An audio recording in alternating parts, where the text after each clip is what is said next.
The lesson this morning comes from a specific source. Last week, the elders, deacons, preachers, and others met together to talk about a plan, a long-range plan, and how specifically to present it to the congregation. From that, my brain kind of was working. Now, how would you present that? Because that's kind of what I do, is I present things. How would I present some of these ideas? And I thought there needs to be some foundation laid first. So that's what we're going to do. We're going to talk about a concept that you may or may not be familiar with, but let's see how we do. Here's the context for what we're going to be discussing. It comes from this section of the Gospel of John, chapters 13 through 17. This is the longest continuous piece of teaching that we have from Jesus. Everything that happens in these chapters happened the night he was betrayed. When you read the words, now before the feast of the Passover, Jesus knowing that his hour had come, John is setting up a time in which in about 12 hours, maybe, Jesus would be crucified. What would you say? If you knew that this was the last opportunity to sit down and talk face to face with those that you love so much, and you knew that not only were you going to die, but that they would witness the violence, what would you say? What would you say if this was the last chance you had, in peace and in quiet, to talk to them? Let me tell you what this section, kind of how it flows, because we're going to jump into the middle of it. The first thing happens here in John 13 is that the disciples are, again, missing the point. They are jockeying for position at who's going to sit where at this table and have the place of honor and all this. And with great embarrassment, and we may talk about this next week, John tells the story of Jesus getting up from the table, taking off his outer robe, girding himself like he's a slave, and washing the disciples' feet. And when John tells it, it is like he is telling one of the most shameful moments of his own life. And Jesus teaches them this lesson on humility. Even among this, in this critical time, they still have to get that lesson. The next thing that happens is Jesus gets Judas out of the room. He has no place in what is about to be said.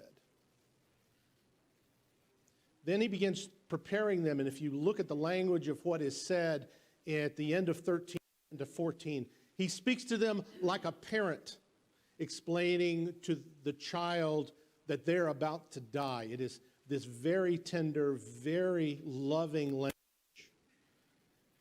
And he explains to them in simple terms, this is what is about to happen, and they interrupt 4 times with questions. One of them being, Peter, I'm not going to deny you, and where are you going, and who came up with this plan, and there's a lot of exchanges that are interesting, but it ends with the idea of Jesus saying, I am the way, the truth, and the life. No one comes to the Father but through me. No matter what you see in the next day, the Father's still in control. The plan is still being executed. Don't lose heart. It's a very tender section as Jesus prepares them for what they are about to witness. But then the tone changes, because the disciples are not just there to be witnesses of the death of Jesus, but they have a mission to perform. That there is something past the events that are about to take place, and that is why they were chosen. And that begins the section of John 15. There is a mission to perform. Begins with this statement, I am the true vine and my Father is the vine dresser. Every branch in me that does not bear fruit, he takes away, and every branch that bears fruit, he prunes it so that it may bear more fruit. Now, I'm going to leave the discussion of raising fruit, plants, all that stuff. Jeff gets that. Don't know anything about growing grapes, even though we used to drive through the vineyards in California all the time. Only thing I see is there they are. Look at that. But it is the image that is very clear. And what you're going to get tired of in the next few minutes is the word fruit, because it is the centerpiece of this whole section. In fact, the centerpiece of everything we're about to say. Bearing fruit. He says here that his Father's the vine dresser, and that the purpose here is to bear fruit. If you fail to bear fruit, he takes it away, and every branch that bears fruit, he prunes it and takes care of it and bears more fruit. We scratch our heads and wonder, what's he talking about? Well, skip down just a few verses. I am the vine and you are the branches. He who abides in me and I in him bears much fruit. Told you were going to get tired of this word. Verse 8, my Father is glorified by this, that you bear much fruit, and so prove to be my disciples. You get some idea that he's got a theme going here for these verses? But what does it mean? Is it important for us? And what is this concept of bearing fruit? Well, it is this sense of mission.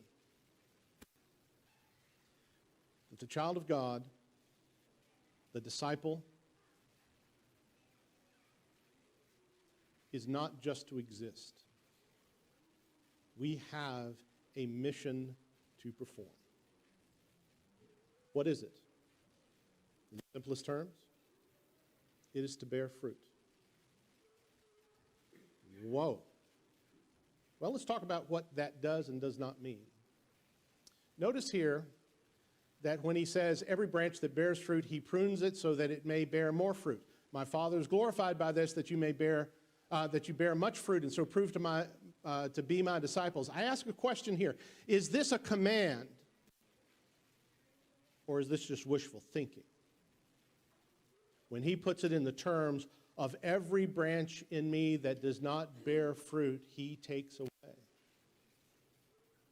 He puts a pretty dire consequence on failing to fulfill this mission.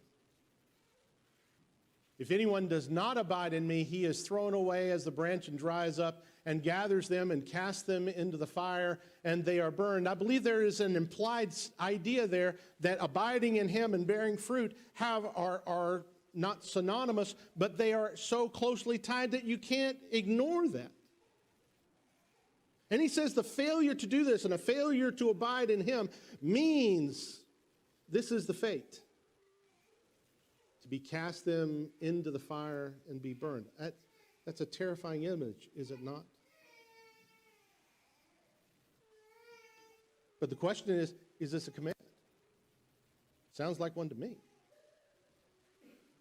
We look at the positive side of this, and he says, abide in me and I in you, as the branch cannot bear fruit of itself unless it abides in the vine, so neither can you unless you abide in me. Now there's some wonderful, we could stop right here and just expand this out and understand that our relationship with God and our relationship with one another and our relationship with the church and our relationship to the plan is based upon the idea that we abide in him, that I am willing to listen and obey when he commands.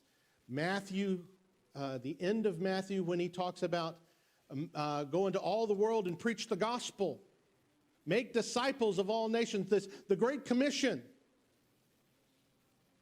What is the qualification of that? Baptizing them in the name of the Father, Son, and the Holy Spirit, and teaching them to observe all that I commanded you. Notice, he did not say, teach them all that I commanded you. That makes Boy Scout Christians, check box Christians.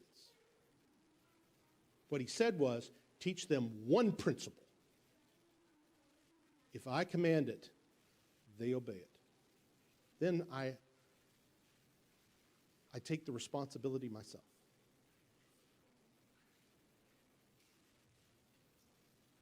Will I listen? Well, and when we think about this, a lot of times, I don't know about you guys, but when I learned the plan of salvation, it's hear, believe, repent, confession, baptism, right? 5. And then you switch hands and you go, sing, pray, preach, Lord's Supper, give. I actually heard sermons said, what makes a Christian? Well, there's something missing there. Where is bearing fruit for God? That's the question. If this is a command, and Jesus says you will, that a disciple is one that would listen, then this is something that ought to give us a little bit of pause. Ask the question, who are we? And what are we doing? This is interesting in terms of the idea of how this image is used in other places. Recognize this? This is actually from the parable of the sower. Is it not? When he is explaining it, and the one with whom seed fell among the thorns, this is the man who hears the word, and the worries of the world and the deceitfulness of wealth choke the word, and he falls away from the church, and we never hear from him again. You know, that's not what it says. It just simply says, he is unfruitful. The contrast of the one whose seed was sown in the good soil, he is the man who hears the word, and it's really small print. I got to get glasses up here. And hears the word and understands it, and who's indeed bears fruit and brings forth 100-fold and 60-fold and some 30. You see it? Parable of the sower, the most famous of the parables. Where does he end with? He ends with bearing fruit. So here's the conclusion. The command is given. It is intended as we bear fruit that we glorify God. What a great goal to fulfill, right? And it also states here that to prove to be a disciple, we bear fruit. And we also talked about the consequences of not bearing fruit. Should we end the sermon here? Don't nod, you'll be in trouble. Because the way we have often defined this idea of bearing fruit for God is what I need to do, and what I am required to do, therefore, is to teach and convert someone. And it may be that you're sitting here and there's reasons that you have never done that. And I'm going to tell you right now, they're legitimate reasons. Some of them that are often discussed in this particular context. I don't know enough. Well, you could fix that. But that stops people. I can't talk to people. Can't talk to folks. Heard that? They're going to ask me questions that I can't answer, and that's scary. Let me tell you what, it is scary.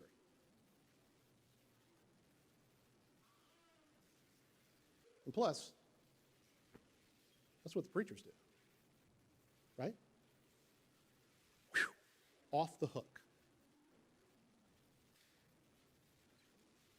Is this true?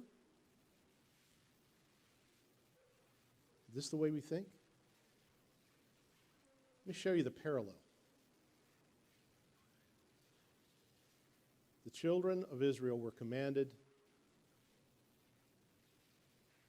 to honor father and mother. This included a financial element to take care of them.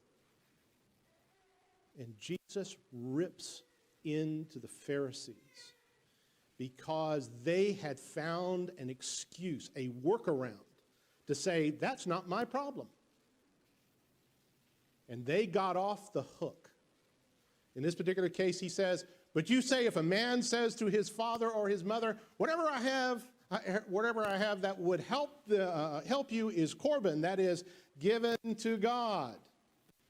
You no longer permit him to do anything for his father and mother. Had gotten them off the hook for fulfilling one of the 10 commandments. That's how far the Pharisees had corrupted the law. Wait a minute. Could we may have taken the same tack, found a way to avoid the discomfort of bearing fruit for God?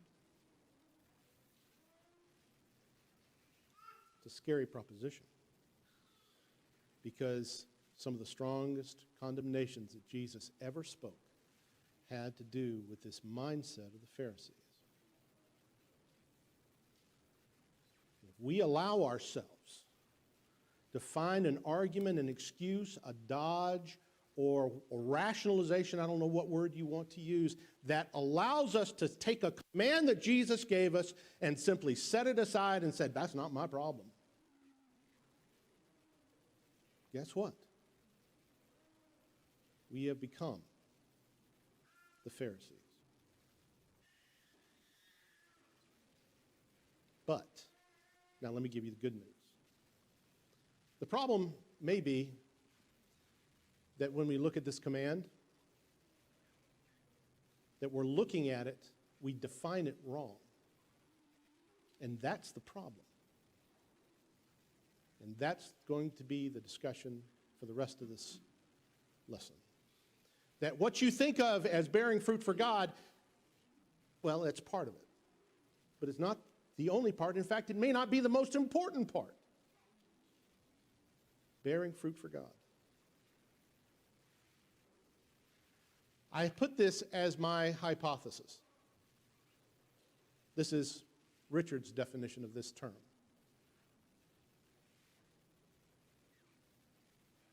So if somebody's got a better one, feel free to talk to me, and we will modify this and continue to refine it down. But I'm going to tell you that when we talk about bearing fruit for God, it's not simply about sitting down and doing a Bible class, or sitting down or being with somebody and stopping them on the street corner and saying, have you ever heard about Jesus? That's terrifying, isn't it?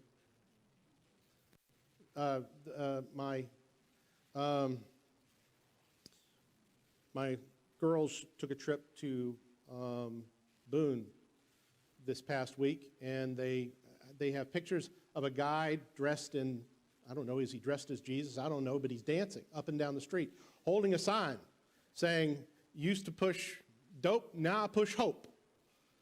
And I'm trying to see if Adam will do that out on here on, wouldn't that be a picture? No, that's not what this is. To bear fruit for God means that we take someone's life and give it a nudge in the right direction. And let me tell you, that is in the capacity of every single person in this room.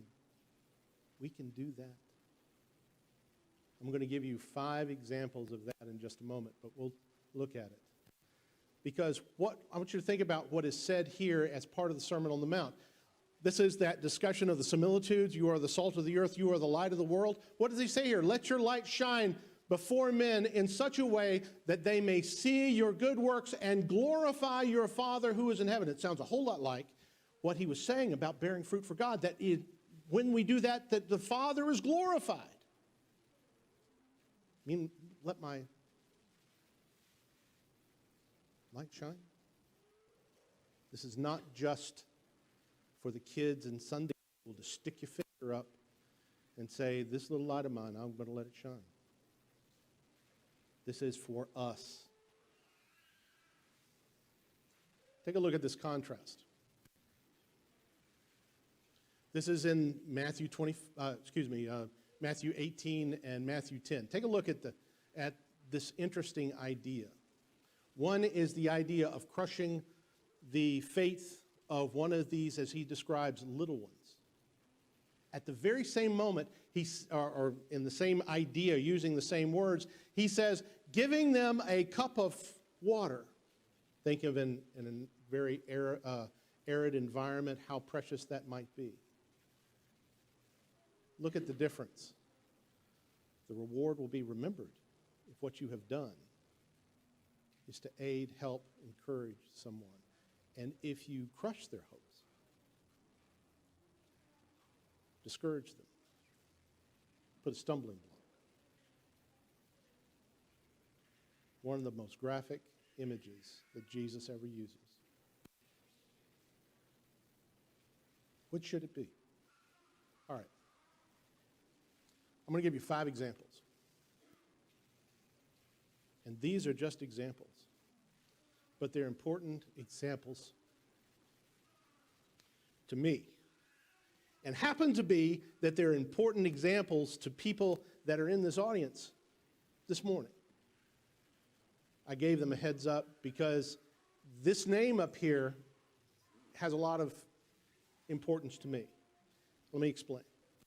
This passage comes from Acts chapter 2, last verse. Praising God and having favor with all the people, and the Lord was adding to their number day by day those who were being saved. Isn't that a great verse? That the impact of the early church in Jerusalem, because of the things they were doing, not just in worship, but in dealing with the people that had come and had stayed as a part of this group of believers, as they fed them and sold what they had to make sure they were taken care of, and all the things, and the impact of that was praising God and having favor with all the people. My friend Hack Hill had a business downtown Ocala, Florida, men's store. As a boy, my dad used to take me down there once or twice a year because Hack fixed my dad up with suits. And my dad wore Hack Hill suits for decades. He was an elder at the church in Ocala, along with Brother Petty, along with Welton Lockhart, and a whole bunch of other people that mean a great deal to me in my life. And the news got to us that Hack had been diagnosed with prostate cancer. And they took him in for his very first treatment. And the way I hear the story, Sister Petty might straighten me out later, but the way I heard the story is that they gave him the chemotherapy, he had an allergic reaction and died. And everyone was stunned. And when I say everyone, I'm talking about the local radio station.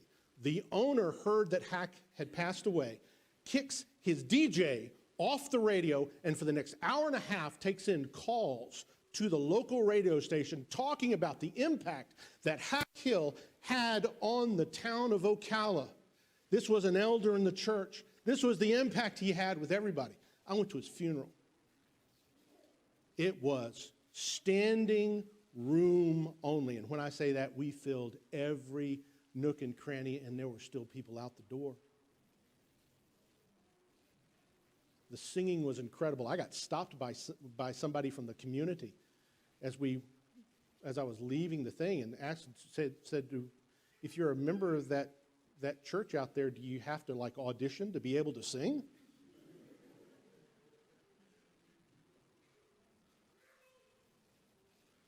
Hack Hill, a man with a small business, and the way he lived his life. And I can't tell you all the things he did, but I bet you can see what happened. Bearing fruit for God.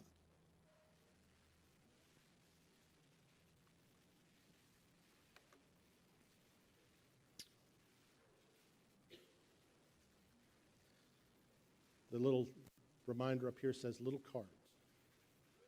Listen to what this says. This is in the middle of the Matthew 25 passage where Jesus is speaking of the sheep and the goats, and you visited me in prison and clothed me and all that. And he says, and when I will answer them, truly I say to you, to the extent that you did not do it to one of the least of these, you did not do it to me. And I have down here the little reminder here, the little card. My wife recently got rift. You know, the economy is doing all kinds of weird stuff. But her job of, what was it, 15 years, 14 years? The job that allowed us to move to this community when I didn't have a job. New ownership, new organization, cut her loose. Hard in all kinds of ways. But somehow there's these little cards that end up in our mailbox.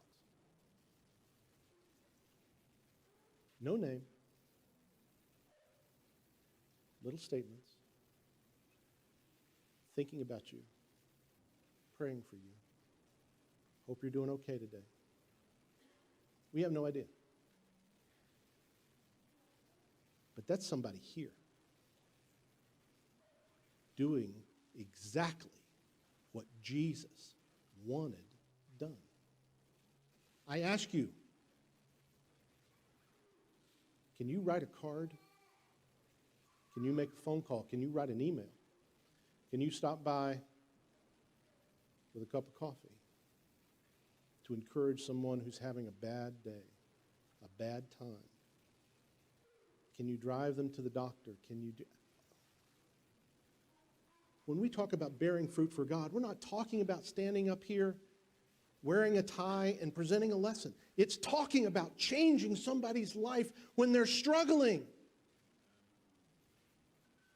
Bear fruit for God because Jesus commanded it. But think about what we accomplish.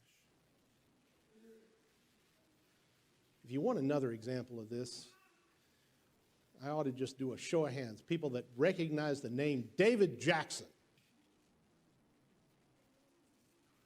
Have any idea the good that man did? And I knew him 15 years before you guys did.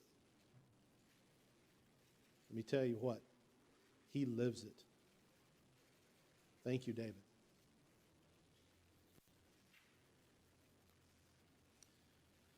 Story of Philip and Nathaniel, John 1.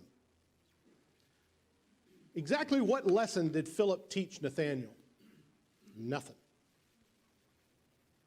Didn't teach him a lesson, didn't preach to him, didn't do a Bible class, didn't do a correspondence course or anything else. What he did was to say, I have found something extraordinary. Nathaniel's response, can any good thing come out of Nazareth? Because that was home. I'm going to apologize right now because when I've taught that passage in the past, I've always said that's the equivalent of saying, can any good thing come out of Stark, Florida?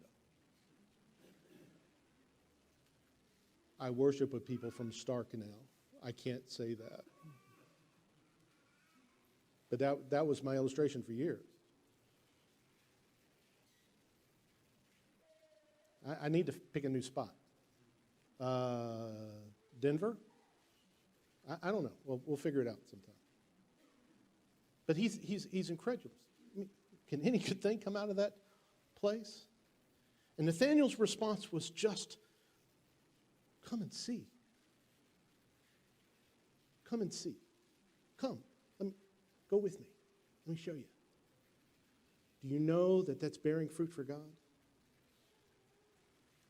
Have you introduced someone who's struggling spiritually or struggling in their life? Have you ever introduced them to Adam or Jeff or Cameron or somebody else? You know, you don't have to do That's not the heavy lifting. They've done those Bible classes a whole bunch. Nod, Jeff, right? Yeah. That's not hard for him. He loves to do it. It's easy. I'm going to tell you that what the hard part is for Jeff is to meet new people interested in God. That's your chance to shine. All right, watch this. It's very carefully. I'm going to step over here and say, I'm going to give you a plug here for our podcast. You know what the podcast is designed to do? It's not designed for you necessarily to listen to it. And even though many people do listen to it, and I appreciate that, and their comments have always encouraged me more than you could possibly know to produce what we're doing and to keep it going. But listen to me. What they're meant to do is for you to pass it to somebody else, to say to them in an email or in a text or whatever it is, to say, I heard something that I thought would especially apply to your station in life. Would you listen to this and let me know what you think? Pass it on.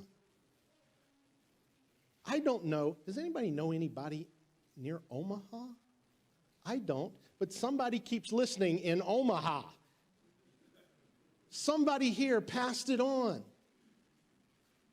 I've never been to Omaha. Well, I guess I drove through it once. But I've also never been to New Zealand or to Switzerland. But somebody is passing the podcast to people there. Kansas City, Missoula, Montana. Why can't you? All right, enough of the public service message.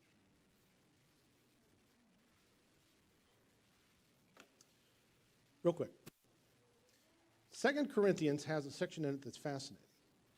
And it has to do with giving. I've been at this congregation 3 years. I have never heard a lesson on giving. So many people in this world beg for money, for all kinds of things. Not here. The focus of the elders has been on growing spiritually and handling the difficulties of COVID and a whole bunch of other things that have impacted us in that time frame that I've been associated with this group. And never once was the priority, hey, we need to tell the congregation to give more. But let me tell you what the motivation is. And it's not what you think. Wouldn't you love to be as talented and experienced, knowledgeable, and as Adam, that other part I just added. So, wouldn't that be great? But let me tell you that you are. You are in the eyes of God if what you have done, according to this passage in 2 Corinthians 8, if what you have done is help him do his work from a financial point of view, let the church do what it does, because our money acting as a multiplier, and do you think here that that does not count as being fruit for God? Sure does. Last one. Am I pushing the wrong button? Would you advance that for me? Thank you. One of the hardest passages in the New Testament is 1 Peter 3, the first few verses. Deals with the relationship of a woman to a husband that is not a believer.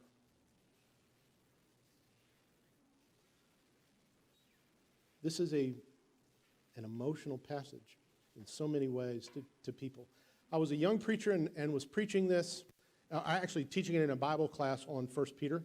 And when I finished after that we had dismissed, this woman that I had known for many, many years came up to me, tears streaming down her face, and says, "Do you know that I have lived for 22 years with this passage, with a husband that didn't believe?"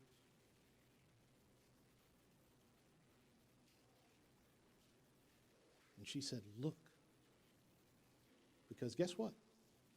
Standing in the back, talking to somebody else, was Billy, her husband. He had become a Christian after all that time. How? Because of her example. And the example of actually Billy's mother and her devotion to God in an incredibly difficult situation. And the people around her. And in all that they did as being godly examples, there was Billy right there. And she says, "I lived it. It's what kept me going." Bearing fruit for God is sometimes being as much as the positive example in a negative situation. And who else do we need to influence? How about our children? How about their friends? How about our grandparents? How about whoever it may be? Bearing fruit for God is not standing up and presenting a lesson and figuring out how to do PowerPoint. It's about touching the life. Hit it for me if you would. Can I turn the thing on? Listen to that phrase right there. As the Lord gave opportunity to each one.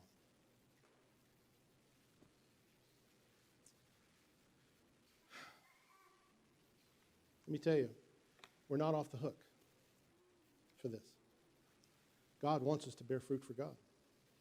And if it's writing a card or making a phone call or driving someone to the doctor or giving them an ear to let them say what they need to say,